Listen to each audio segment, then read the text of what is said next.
crash, and then I want to pick up on the statements you just made. You were a trained veteran, a Marine Corps veteran, And a pilot. and a pilot. Yeah, I flew our plane all the time. I'd be up in the cockpit flying the plane, and some band member would come up and go, "Artimus is flying the plane," and then everybody would run up forward to see me flying the plane, and I'd have to give it flaps and more power. And I said, "Guys, go distribute the weight," you know. So yeah, I was a trained Marine Corps. I worked in aviation electronics technician during the Vietnam War, 67 to 71. I was in the Marine Corps for 3 years, 11 months, 22 days, 6 hours, and 25 minutes. My last name is Pyle, and guess what they call me? Pyle. Gomer. There you go. This guy's sharp. I'm a little slow. Extra. Slow. No, Read all about it. They called me Gomer every day that I was in, because the Gomer Pyle series had come out during that year, 67, when I went in the Marines, and they said they were waiting for me. So, you know, that was a lot of fun. But I was trained in aviation. My father was a pilot. He was killed in a mid-air plane collision in Albuquerque, New Mexico, hit from above and behind by a B-57 weather reconnaissance bomber in a Cessna 150. He was killed instantly. So, and me being a pilot, and my father, and all that experience, of course, I was naturally in tune with our situation, and I flew the plane. So, yeah, I was trained. Just describe that night for us, on the plane. The day of the crash. And the actual flight. Okay, we played in Greenville, South Carolina, the night before, which ironically enough was the first time I'd ever played with the band, and the last time I played with the band. And we played in Greenville, South Carolina. We flew to Baton Rouge, Louisiana, or as they say down there, Baton Rouge, okay? And we were on our way to play the University of Louisiana. We were on a 95-city world tour, going back to Japan, going back to Europe for the 8th time, going to Australia for the first time. We were 5 shows into the 95-city world tour.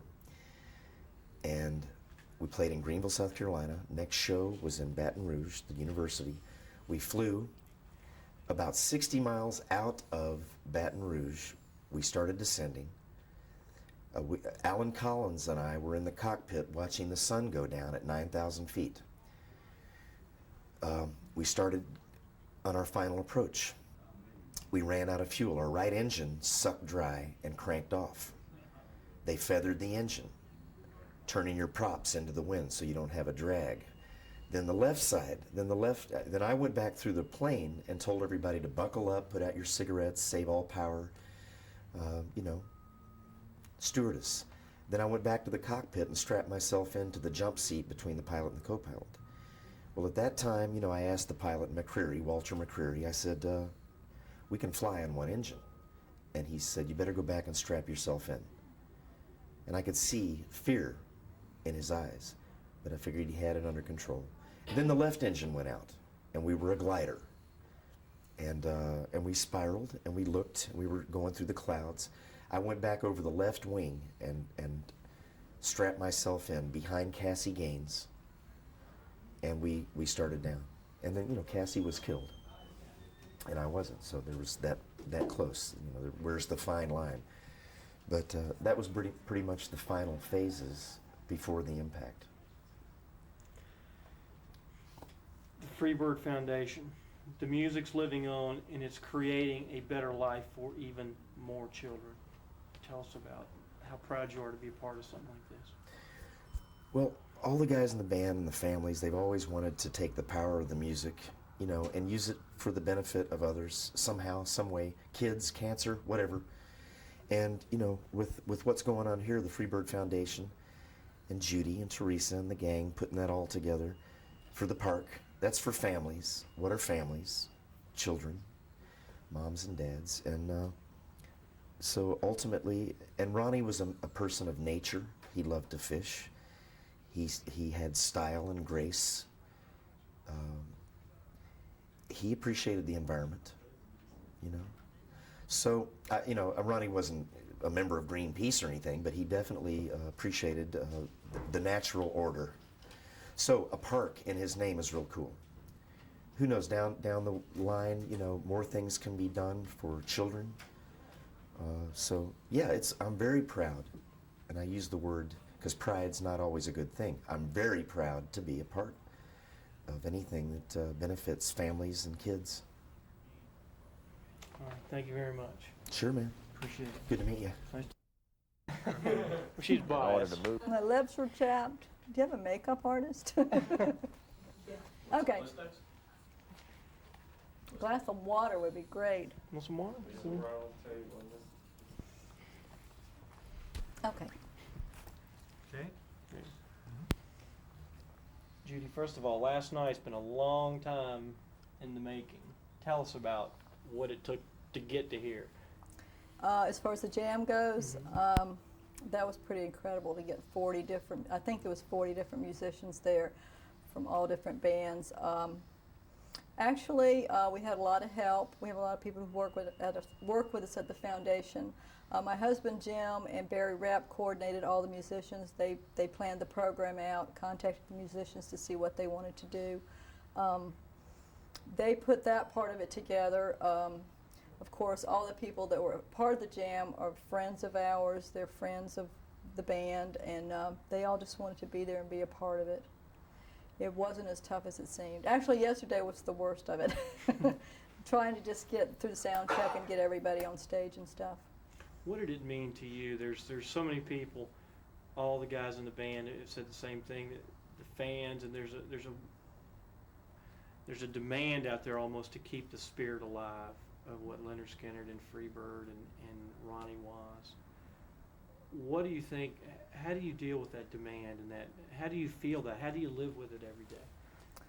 Well, the demand seems to be growing. You know, for many years, I kind of stayed out of the picture, and of course, the band didn't do anything for 10 years.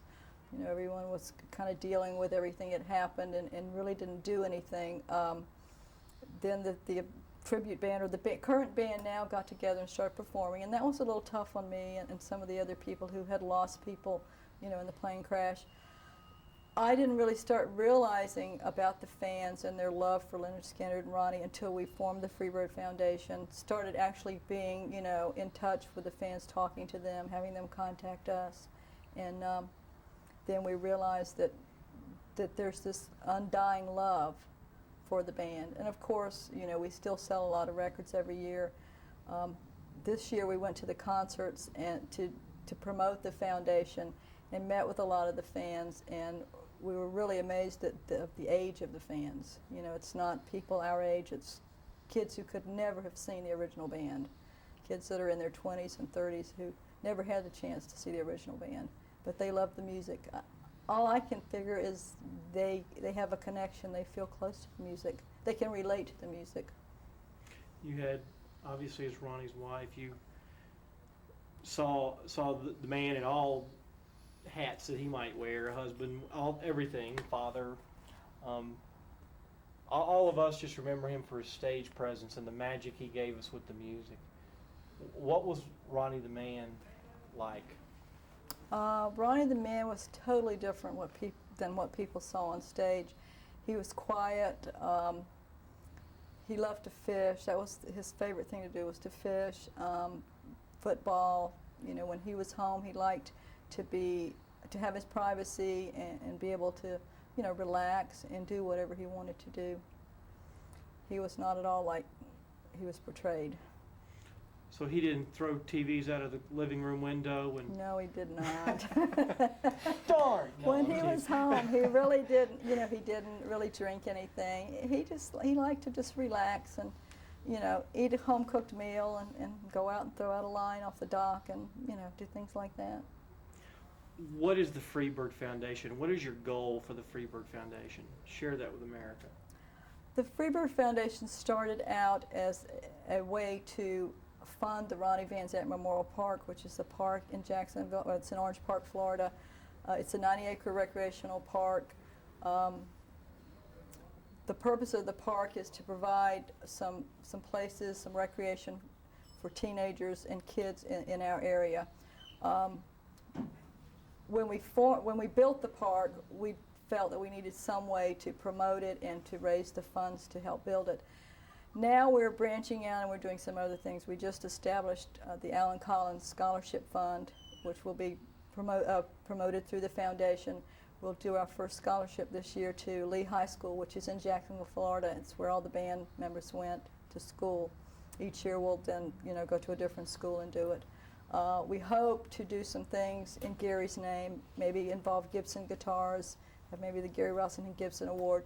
We would like to help people who, kids who want to pursue music careers and cannot afford to. We want to help them be able to do that, do things in sports that they can't afford to do. So we really want to just help teenagers and kids. You said earlier, are you surprised at the reaction? I mean, have you been pleasantly surprised? Have the Skynyrd fans rallied to this cause as well? Oh yes, most definitely. We have some loyal, dedicated fans. They're like family, really. What's it like? One big family. Yeah, I was gonna say, what's it like to have 3 million people in your family? It's a big family. pot to cook. Today I was over at the museum, and we have certain people that anytime we have an event, a foundation event, a Skynyrd concert, these people, their names surface, and it's like I've talked to so many people on the phone, and I know them personally. I know their wives' names, and today I met a lot of them, so it was real interesting to put a face with these names. Mm-hmm. And they were amazed when one guy walked up and introduced himself, and I said, "Oh, and this is your wife, so and so," and he said, "Oh yeah, how'd you know that?" And I said, "I know your names. I see them all the time." But there are certain people that are just diehard fans that support us in everything we do. They're here today. I mean, and they're part of this weekend. Well, is the movie fun to watch for you or hard to watch? It's wonderful. I did see it. I went to the test screening the other day. It's wonderful. What are your I love it. What are your thoughts when you see Ronnie again on stage? I mean, we've all longed to see that for so many years. Boy, that's a tough one. Well, of course, we miss him, It's been so long that when you see someone like that or hear them talk, it's almost like it's a stranger. It's like I see him there, but I have forgotten. I've forgotten how he sounded and how he looked. It's amazing to see all of them in the film and really realize that they're gone. Does it seem like it was 20 years? No, just yesterday. In some ways it seems like it's 50 years. Last question. What would your ultimate goal be for the Freebird Foundation? What is it, just kind of happening as year by year as you go, or? We do a lot of things. Each year we come up with new things to do and different things, different ways to raise money, and we want to involve the fans in everything we do, and we try to make all our fundraisers, for the fans, something that they can be involved in and benefit from. We just don't want them to give our money, give us money. We want to give them something back in return. So that's why we do the Freebird Festival and why we did this museum and do some of the other things that we do. We have memberships, but when people join, we send them a park poster or a hat or something to make them feel like they're really part of everything, not just giving their money to help us. Good. Thank you very much. Thank you very much. Sure. Coming out here today. Let's do it.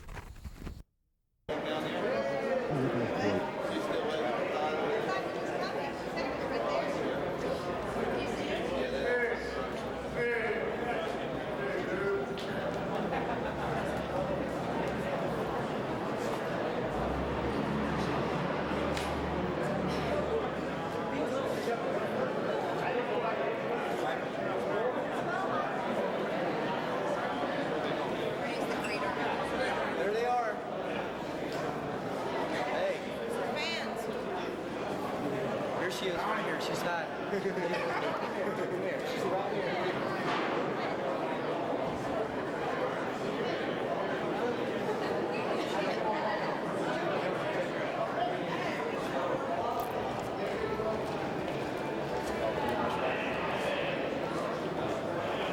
Hey, how's it going?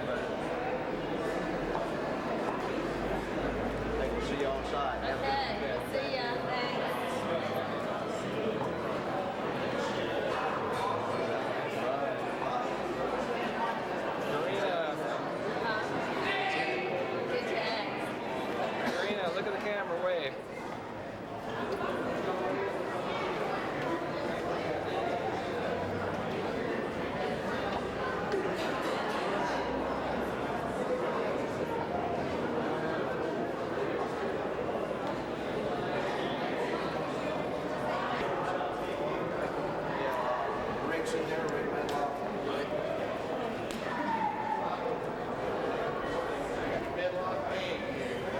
Hey, put us on camera, baby. Hey. This is what we live for, God and soul. Only one thing I know about Lynyrd, Skynyrd, the Miami Dolphins, baby. Miami. There's things I love, things stick with. Ronnie Van Zant, the greatest poem ever walked the face of the earth, God. Now I'm a free bird, because I've been on front row and I've free birded people.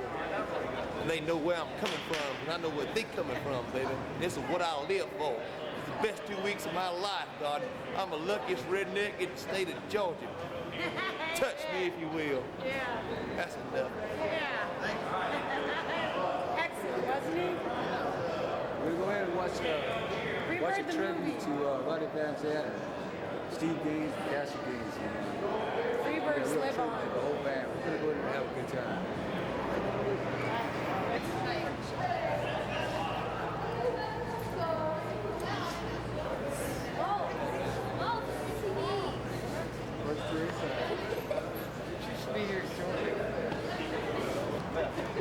So what she find?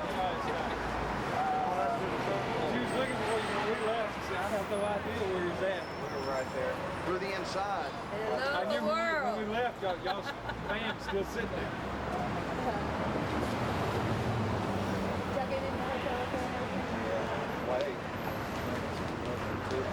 Any word on Travis? Yeah, that was great. Nachos and stuff. We had 8-6 breakfast, man. Oh, yeah. So we had to go way out trying to close to Buck that Travis place down. We went looking. Really? Cool. I'm excited. Oh, yeah. We ended up there. So I was like, Oh, really? we're so tired. We went back and walked down. We ended up.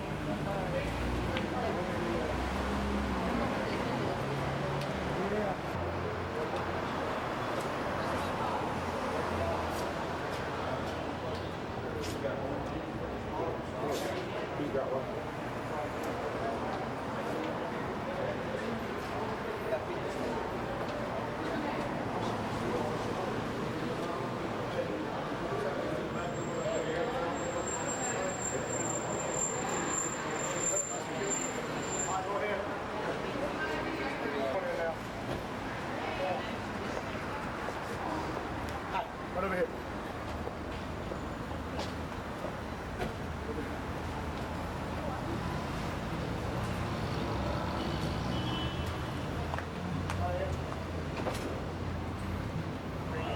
Make another partner.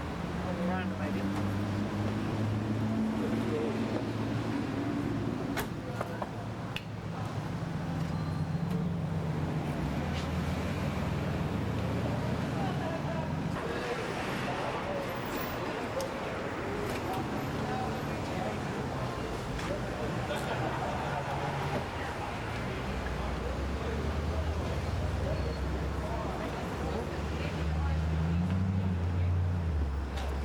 VIP to your left, one over here.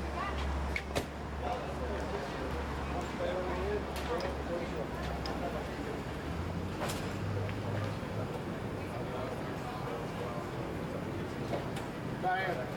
I got you. What? Without, they need the tickets again. I mean, this is just one as they came in.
Yeah, you got about 20 small boys. Over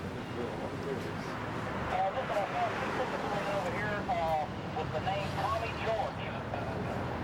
That's for Gary Rossington. Bring them all over with you. 10-4, but it may be another 20-25 minutes. If they'll get here, Tommy George gets here, I'll locate him. I'll sign it in 2 places. Oh, I got him. When he gets here, Tommy George arrives, I'll okay him to come on in. Yes, because I do have a 10-4. Great. I don't know who left them here, but I didn't have them in my possession. That's okay.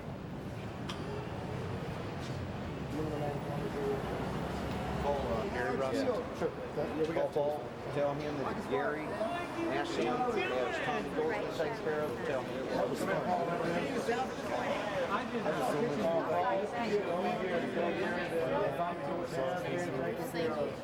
This is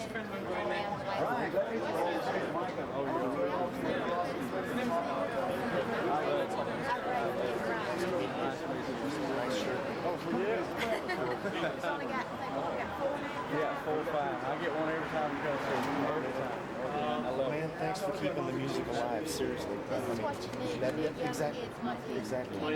Well, Ronnie Van Zant's music will never get old. I don't care, it's classic. Oh, thank you. Nice to meet you.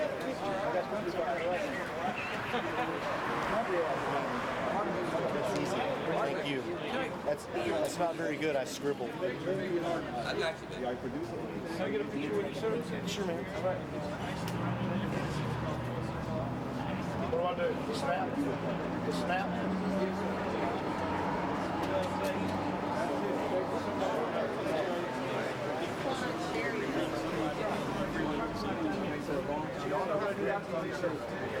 Would you take a picture of them? Ben, take a picture of her. I do. Ben. I taught you how to play drums. I taught him how to play drums. I stole all my licks from someone else. Where'd you get You got it? Look.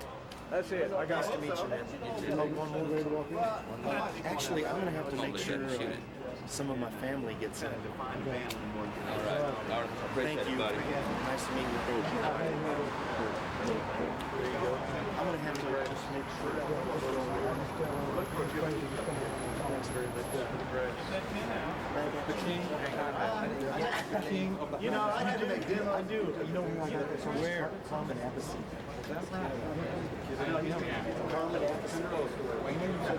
I know him with Me and this guy were in the Marine Corps together. This is Mike Sparks. And we made an album with this guy one time. At least one time. Hi. Amen. And so Michael Sparks, United States Marine Corps, me and him, Lynyrd Skynyrd alumni. Lynyrd Skynyrd alumni. Without Craig Reed, I must say. Where's Craig? He's in Ohio. Oh, I thought I saw a guy that I thought Craig looked Reed. like you. Is your name Howard Steele? There you go. Unbelievable. This guy produced a record of mine one time. Good to see you. How are you, man? I'm a real good. I'm Confederate here. I'm a Yankee. It's amazing. Where do you live? I live in Nashville now. Why is your hair red? I'll never be as old as this guy. Where are you living now? I live in St. Augustine Beach, Florida. Yeah. This is Brian McNamara, a friend of mine. Hi, Brian. Pleased to meet you. I'm just hanging out waiting for some of my family to get in. What's the matter? What's the matter, man? Can't you guys get in? You know, I had to get my picture right here. This place. Like at Rick Diamond. Oh, yeah. Here's the poster. This is cool. I didn't even notice this. I'm going to move out of the way here. This is me, Mom, right here. I think that looks really good. I'm the guy with the ski hat on. Yes. They told us to look like Southern rock and rollers. I said, Ronnie Van Zant goes, man, wear anything you want. So I wore a ski hat. So it's looked like we're in the middle of a robbery. Where do you live? Oh, cool. I lived there for years. You're welcome. Keep in touch with I will. I miss Nashville. I lived on the beach and everything. It's a small town, but I miss Nashville a lot. Come up and visit. Howard, are you going to be around for the movie? Yeah. You're going to stick it So out? good. It's great to see you, man. What a surprise. I had no idea. Me too. Me too. Did I sign something else for you?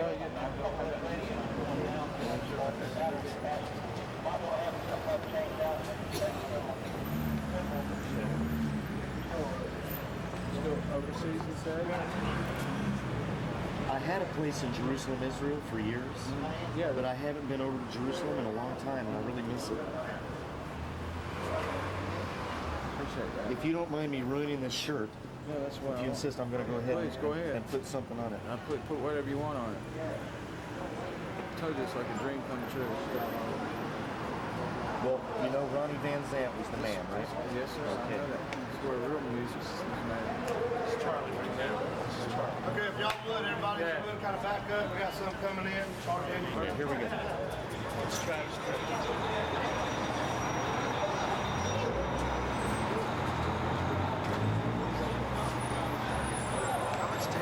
We got about a minute and a half. Oh, yeah. Good. You too. You doing all right?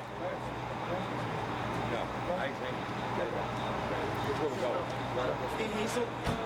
Hey, Artie. How you doing, buddy?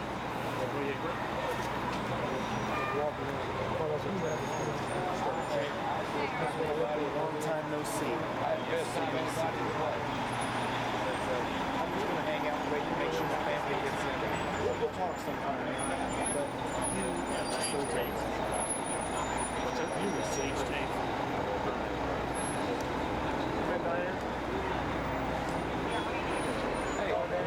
Change tapes real quick.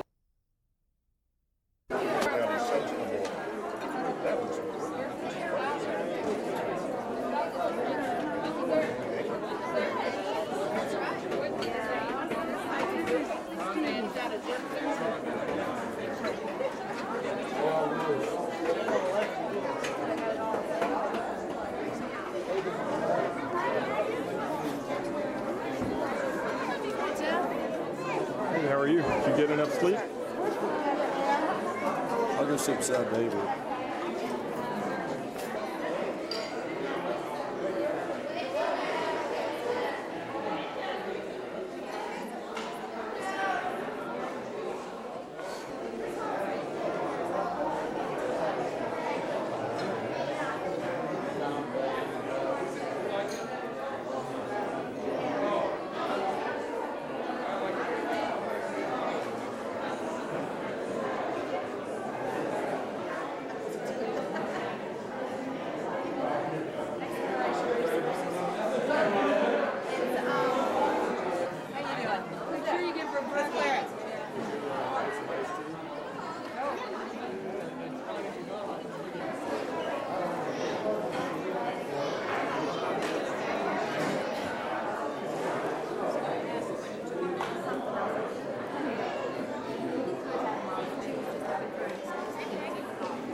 Sit down.